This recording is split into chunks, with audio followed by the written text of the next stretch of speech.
A paz do Senhor, meu querido irmão, a paz do Senhor, minha querida irmã, aqui do canal Fé e Adoração. Nós temos aqui no canal um momento de fé, um momento de adoração. Amém, meus queridos? Amém, minhas queridas irmãs? Vocês que estão passando por algum momento de dificuldade, você que precisa de uma oração, você que precisa de uma palavra de vida, clique aqui e se inscreva neste canal, acione o sininho para receber todas as mensagens que vamos ter vídeo no canal. Amém? Meu querido irmão, minha querida irmã, Deus tem um propósito de me colocar aqui para falar contigo, assim como tem um propósito na minha vida de colocar você aí como telespectador. Amém? Vamos orar juntos, vamos clamar juntos, vamos entregar os nossos problemas ao Senhor, porque Ele é o único, meu querido irmão e minha querida irmã, que consegue nos dar a paz, resolver os nossos problemas, seja qual for, meu irmão, seja financeiro, sentimental, amoroso, no seu casamento, seja ele, meu querido irmão, qualquer tipo de distúrbio mental, você está com depressão, ansiedade, não importa, Deus tem um propósito para você, amém? Entrega o teu caminho a Ele e mais Ele fará, amém? Vamos ler a palavra do Senhor? A palavra do Senhor se encontra aqui em Salmo 51, esse é um salmo de Davi para o cantor Mó, quando o profeta Natan veio a ele, depois de entrar a Betseba. Amém? Vamos lá. Irmãos, vocês não sei se todos sabem, mas o profeta Natan foi aquele que substituiu o profeta, o qual ungiu Davi rei, né? O profeta Samuel. E o profeta Natan é o que mais se enquadra como amigo de Davi, dos profetas, porque da mesma idade praticamente. E Natan é aquele ao qual fala as verdades, assim como Deus manda, assim como Deus mandou Samuel falar a Saul. Porém Saul não deu ouvidos. Quando Natan fala a Davi, Davi cai em prantos e ele reconhece o seu erro, ele reconhece a sua falha, ele reconhece os seus pecados. Aí sai essas pérolas aqui, igual o Salmo 51, versículo 1 diz assim: tende misericórdia de mim, ó Deus, segundo a tua benignidade. Apaga as minhas transgressões, segundo a multidão das tuas misericórdias. Lava-me completamente da minha iniquidade e purifica-me do meu pecado, porque eu conheço as minhas transgressões e o meu pecado está sempre diante de mim. Contra ti somente pequei e fiz o que é mal à tua vista, para que sejas justificado quando falares e puro quando julgares. Eis que em iniquidade fui formado e em pecado me concedeu minha mãe. Eis que amas a verdade no íntimo e no oculto, me fazes conhecer a sabedoria. Purifica-me com hisopo e ficarei puro, lava-me e ficarei mais branco do que a neve. Faza-me ouvir o júbilo de alegria, para que gozem os ossos que tu quebrastes. Esconde a tua face dos meus pecados e apaga tu das minhas iniquidades. Cria em mim, ó Deus, um coração puro e renova em mim um espírito reto. Vamos ler só até o versículo 10, amém? Você pode ler todos, são só 19 versículos, irmão. Mas eu quero dizer para você, mas quem pecou mais, Davi ou Saul? Davi pecou muito, porque ele não somente desejou a mulher do seu próximo, como também ele planejou a morte. Mas antes de tudo isso, ele adulterou-se com ela, cometeu adultério, tanto ela como ele.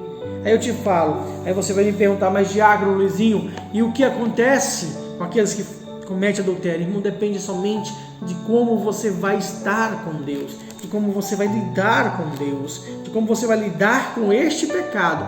Eu quero dizer, assim como Saul não soube lidar com as transgressões dele, os erros dele, e culpou a Deus por isso, culpou o profeta Samuel, dizendo que Samuel não mais estava concordando com o reino dele. Mas na verdade, meu irmão e minha irmã, na verdade, Saul ele teve medo de perder o seu trono, teve medo de perder as regalias de um rei. E quando Davi pecou, meu irmão e minha irmã, quando Davi pecou, era isso aqui que acontecia quando ele pecava. Ele pecou contra o Senhor. O que ele fez? Ele desejou Betseba o cobiçou também. Os dois cometeram o pecado de adultério. A Bíblia fala que Davi manda o servo dele chamar a Betseba em casa e ela vai até o palácio. Muitas pessoas tentam justificar o pecado de Betseba porque ela recebeu uma ordem de estar diante do rei. Mas eu quero dizer que nada justifica o pecado.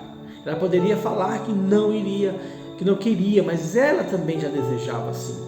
Amém? E ela percebe-se que Urias era o seu grande marido, um bom esposo. Ela não precisaria disputar com o Davi, com nenhuma mulher. Urias é o seu marido, então ela já não disputava ele, porque a palavra do Senhor que diz que Davi teve 8 mulheres e 10 concubinas. A 8ª mulher era Betseba. Seu filho era Salomão, ao qual ele virara rei. Então assim, meu irmão, qual é a diferença do pecado de Saul para o Davi? Não está no pecado, porque não existe, irmão. Não existe esse negócio de, o meu pecado. Não, é a forma que você conduz. Por exemplo, Davi pecou, o que ele fez imediatamente? Se arrependeu do seu pecado. Já era tarde. Concordo plenamente se você está pensando nisso. Mas eu quero dizer que quando Davi se arrepende, ele se arrepende de verdade. E ele tenta consertar, cometendo mais pecado, fazendo com que Urias voltasse do campo de batalha, da guerra, para deitar-se com Betseba e esconder o pecado. Talvez era uma solução mais viável para que ninguém morresse, mas não foi assim que aconteceu. Urias não se sentia, como é que eu posso dizer? Urias ele não se sentia capaz de trair o seu povo na guerra, ao se deitar num leito confortável, ao se deitar do lado de sua esposa. Então Urias não se sentia confortável com isso. Ele não iria ficar bem com os seus amigos e soldados, os seus 1000. Ele era comandante de 1000. Então, quando seus 1000 ficavam dormindo ao relento, ele dormiria e comeria em casa. Então, meu irmão e minha irmã, o pecado de Davi, ele começa na cobiça, termina na conclusão do ato. Porém, Deus perdoa, porque Davi ele se arrepende imediatamente e não coloca o pecado na frente do seu Deus. O que ele faz? Senhor, eu posso perder tudo, que eu perca aqui o reinado, que eu perca essa coroa, que eu perca tudo, menos a tua presença. O que Deus faz? Deus perdoa. Tudo bem? Está tudo tranquilo por aqui? Não vai estar, porque Deus perdoou o pecado. Amém? Amém. Mas as consequências do pecado, Deus não deixa passar. Qual foi a consequência? A espada não se afastaria da casa do rei Davi. E não se afastou. Assim foi, começou. Betseba, ele planejou a morte de Urias. Urias morreu em campo de batalha. Pronto. Segundo pecado de Davi. Aí vamos lá.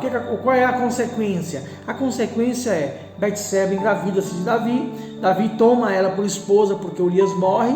E o neném, o bebê, nascido daquele pecado, nascido do adultério, morre. Então Davi mais uma vez se lamenta, Davi mais uma vez pede perdão a Deus, mas ele sai daquele momento de luta e fala: não adianta mais eu jejuar por aquilo que está morto. Deus já me perdoou. Deus perdoou Davi. Só que a consequência só começara por aqui. Então eu quero dizer para você, qual mais pecado cometeu Davi? Davi ele cometeu somente aquele pecado. E ele amava demais os seus filhos, ele amava demais a sua família.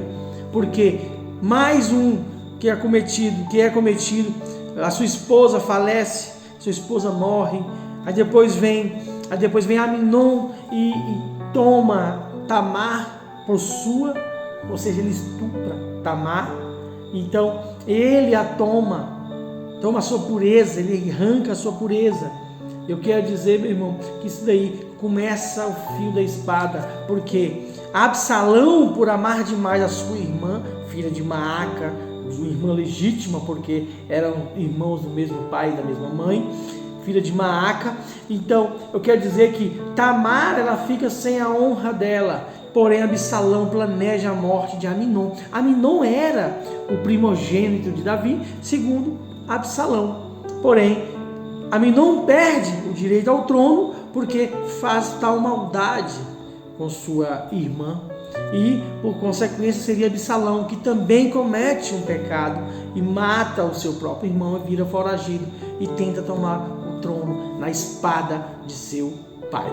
Então, meu irmão, eu quero dizer a você, o pecado que você comete, ele pode trazer consequências gravíssimas.